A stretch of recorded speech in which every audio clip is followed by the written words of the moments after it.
At Nagico, the things that matter to you matter to us.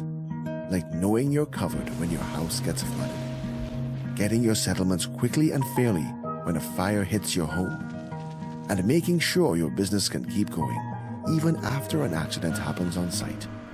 At Nagico, we're about much more than just insurance.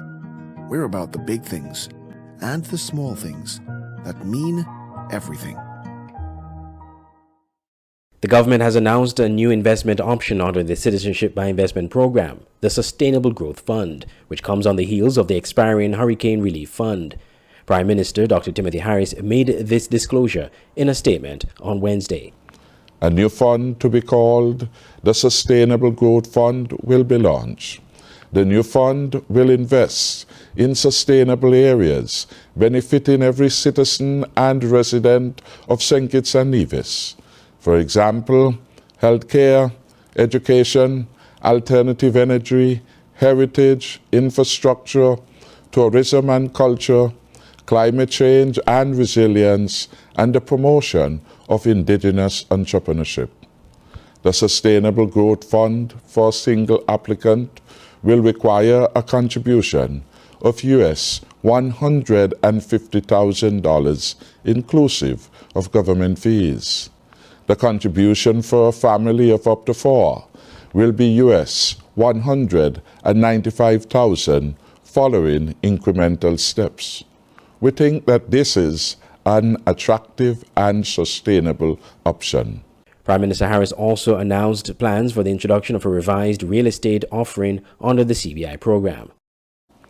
We will retain the existing real estate investment option at US $400,000 plus US $75,000 in government fees. This investment can still be resold after 5 years.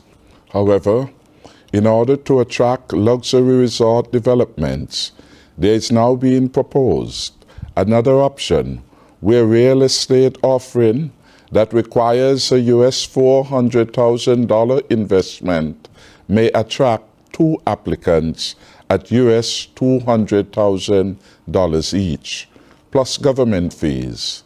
But this can only be resold after 7 years. The Hurricane Fund, which was introduced after the passage of Hurricanes Maria and Irma, was valued at $150,000 for a single applicant.